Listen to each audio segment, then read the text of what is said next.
Hello students, आज हामी पढ्नेवाला छ how where and when. Okay, so फर्स्टमा इम्पोर्टेन्स अफ डेट्स भनेको तारिक अनि तारिकहरूको के चाहिँ महत्त्वपूर्ण छ भनेर हामी पढ्नेवाला छ। ओके, सो नाउ यता दुईवटा डेट दिएको छ, 2 मार्च 1990 अनि अर्को डेट दिएको छ 15 अगस्त 1947। सो अकर्डिङ टु यु चाहिँ कुन चाहिँ डेट चाहिँ इम्पोर्टेन्ट जस्तो लाग्छ तपाईँहरूलाई? ओके, नाउ 15 अगस्त 1947 चाहिँ धेरै इम्पोर्टेन्ट डेट हो, किनकि इन्डियाले चाहिँ इन्डिपेन्डेन्स पाएको हो यो दिनमा, र यो दिन चाहिँ हामीले हर साल इन्डिपेन्डेन्स डे भनेर मनाइन्छ। आजको लेसनमा हामीले पढ्नेवाला छ इम्पोर्टेन्स अफ डेट्स। जस्तै कि मैले अघि भनिहालेँ कि डेट्स या तारिकहरूको महत्त्वपूर्ण के छ भने त्यो पढ्नेवाला छ। अनि अर्को चाहिँ डिभिजन्स अफ इन्डियन हिस्ट्रीलाई चाहिँ कुन कुन भागमा छुट्याएको छ भनेर पढ्नेवाला छ। ओके, सो हामीले चाहिँ डेटहरूलाई चाहिँ यस्तो प्रकारले याद गर्छ कि जुन त्यो डेटमा चाहिँ कुन चाहिँ इम्पोर्टेन्ट इभेन्टहरू टेक प्लेस गरेको छ भनेर, किनकि त्यो इम्पोर्टेन्ट इभेन्ट्स टेक प्लेस गरेकोले चाहिँ हाम्रो प्रेजेन्ट सिचुएसन कस्तो भयो भनेर भनिन्छ। जस्तो इक्जाम्पल लोग्यो भने चाहिँ 15 अगस्त 1947 चाहिँ धेरै इम्पोर्टेन्ट हो, किनकि त्यो दिनमा चाहिँ जस्तै अघि मैले भनिहालेँ कि इन्डियाले चाहिँ इन्डिपेन्डेन्स पाएको हो या फ्रिडम पाएको हो, त्यसले गर्दाखेरि इट्स भेरी इम्पोर्टेन्ट डेट। अब एउटा सानो activity, if you had to divide your life into different periods how would you do it? So अगर हामीले चाहिँ आफ्नो जिन्दगीलाई चाहिँ डिफ्रेन्ट भागमा छुट्याउनु पऱ्यो भने चाहिँ कसरी छुट्याइन्छ? जस्तै म तपाईँलाई इक्जाम्पल दिनु चाहन्छु कि अब we can divide our life into different parts like childhood है, टिनेजर्स, अडल्टहुड, त्यस्तो प्रकारले गरिन्छ। सिमिलरली त्यस्तै प्रकारले चाहिँ इन्डियन हिस्ट्रीलाई पनि डिभाइड गरेको छ डिफ्रेन्ट पिरियड्सहरूमा।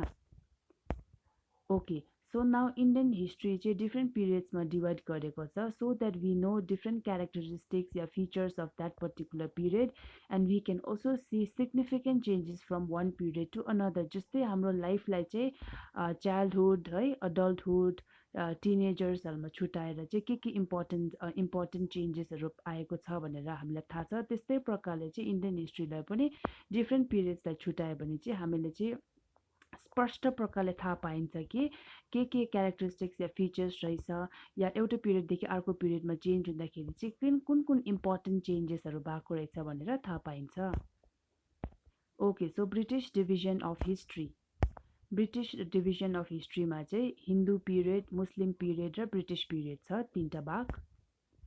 अनि division of history as Hindu or Muslim is based on the rulers of that period and the religion they followed, right? So each of these rulers had an impact on the culture, literature, art and architecture during that time. जस्तै हिन्दूको आफ्नो आफ्नो religion, literature हुन्छ, similarly मुस्लिमको पनि आफ्नो art आर्किटेक्चरहरू हुन्छ। अनि can we refer to any period of the history as Hindu or Muslim? तपाईँलाई के लाग्छ, हिस्ट्रीको कुनै पिरियडलाई चाहिँ हामीले हिन्दू या मुस्लिम भनेर भन्न सक्छ? Okay, so now we cannot refer to any period as Hindu or Muslim, किनकि इन्डियामा चाहिँ दुइटै हिन्दुइजम र इस्लाम चाहिँ सेम पिरियडमा एक्जिस्ट गरिन्छ। Okay, British period represented the period during which India was ruled by the British. So British period चाहिँ किन भन्दाखेरि किन भनिन्छ भन्दाखेरि किनकि इन्डियालाई चाहिँ त्यो टाइममा चाहिँ ब्रिटिसर्सहरूले चाहिँ रुल गर्थ्यो। James Mill, a Scottish historian, believed that British rule in India represented forces of progress and civilization. Okay, so James Mill जुन चाहिँ स्कटिश हिस्टोरियन हुनुहुन्छ, उहाँले चाहिँ he believes that हुन्छ नि ब्रिटिसको रुल इन इन्डियाले चाहिँ एकदमै प्रोग्रेस ल्यायो र सिभिलाइजेसनहरू पुरा ल्यायो भनेर चाहिँ इट्स हिज बिलिभ है। सो तपाईँहरूलाई चाहिँ के लाग्छ कि is this belief true or के लाग्नुहुन्छ तपाईँको भ्यूमा चाहिँ? Okay, so Indian division of history हेरौँ है। अब इन्डियन डिभिजन अफ हिस्ट्री चाहिँ तीनटामा छ, एन्सियन्ट हिस्ट्री, मेडिभल हिस्ट्री र मोडर्न हिस्ट्री। अनि मोडर्न हिस्ट्री चाहिँ जबदेखि बिगिन हुन्छ कि जबदेखि चाहिँ ब्रिटिस रुल चाहिँ इन्डियामा हुन थाल्यो। जस्तै कि modern period was associated with different factors such as scientific progress, democracy, liberty and equality. Many Indian historians think that British rule in India did not contribute to the country's progress as Indians had to fight for equality and freedom. है just Indian historiansले चाहिँ they believe that British rule इन्डियामा चाहिँ British रुलर्सहरू हुनुहुँदाखेरि चाहिँ उहाँहरूको रुलले चाहिँ एकदमै progress गरेन किनकि हामी इन्डियन्सहरूले चाहिँ आफ्नो इक्वालिटी र फ्रिडमको लागि चाहिँ पुरै फाइट गर्नु पर्थ्यो है त्यसले गर्दाखेरि चाहिँ यो पिरियडलाई चाहिँ कोलोनियल पिरियड भनिन्छ ओके सो कोलोनियल पिरियड चाहिँ जुन त्यो पिरियडलाई भन्छ या त्यो कोलोनियल रुल चाहिँ त्यो रुललाई भनिन्छ कि जहाँनिर चाहिँ अर्को कन्ट्रीको मान्छेहरूले चाहिँ अर्को कन्ट्रीमा गएर चाहिँ रुल गर्छ या आफ्नो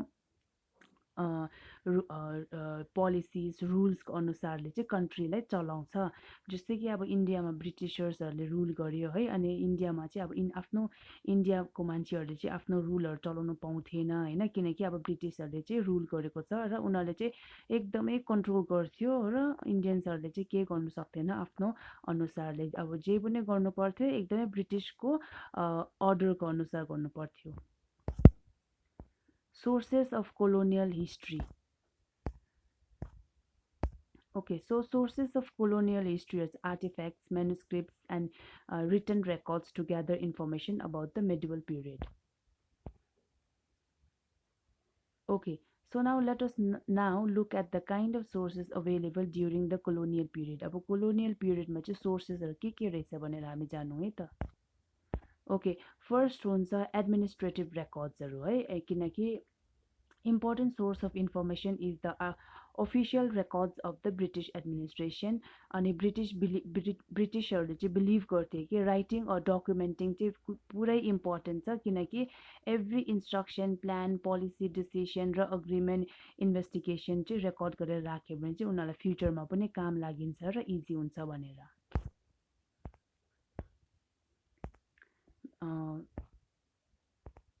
Okay, these important records are preserved in archives and museums. So, जति डिसिसन मेकिङ हुन्छ पोलिसिजहरू टेक गरेको हुन्छ ब्रिटिसहरूले चाहिँ सबै आर्काइभ गर्थ्यो र रिटर्न डकुमेन्ट्समा राख्थ्यो सो द्याट फ्युचरमा चाहिँ त्यसलाई चाहिँ रिड गरेर चाहिँ हामीले चाहिँ आफ्नो डिसिसन मेकिङमा चाहिँ हेल्प गर्नु सक्छ नेक्स्ट चाहिँ survey British believed that they had to know a country properly to be able to govern it effectively. So ब्रिटिसर्सहरूले चाहिँ सर्वेहरू पनि गर्थ्यो किनकि अब सर्वे गऱ्यो भने चाहिँ they will be able to understand the country properly र उहाँहरूले चाहिँ एकदमै यो सर्वेमा चाहिँ फोकस गर्थ्यो Mapping the country helped the British understand the natural and physical features of the land. So, mapping the country helped the British understand the natural and physical features of the land. Right? Just like an example, idea of the area of farming land, the quality of soil, and the cropping patterns helped the British to administer the land more effectively. Census was taken once in 10 years to collect information. Census पनि हरेक 10 सालमा एक तार लिन्थ्यो so that they will have information on कुन caste रहेछ रिलिजन्सहरू कतिहरू रहेछ है अनि मान्छेहरूको अक्युपेसन्स कामहरू के रहेछ भनेर थाहा पाइन्छ As colonial rulers, these records help the British understand the local population better. अब यो इन्फर्मेसन्सहरू कलेक्ट गरेर राख्यो भने चाहिँ ब्रिटिसहरूले चाहिँ they'll have a better understanding of the Indian population.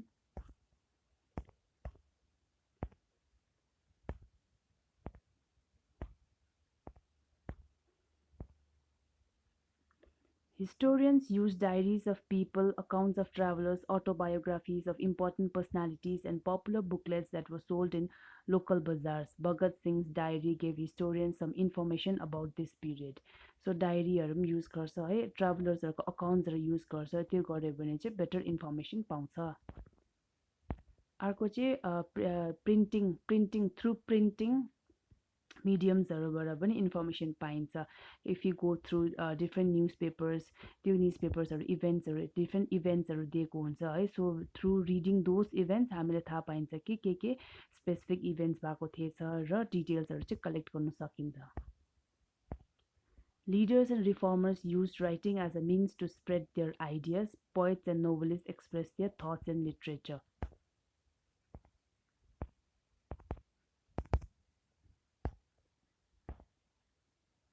Okay, the British Indian history into three parts divide गरेको छ, हिन्दू पिरियड, मुस्लिम पिरियड, ब्रिटिश पिरियड.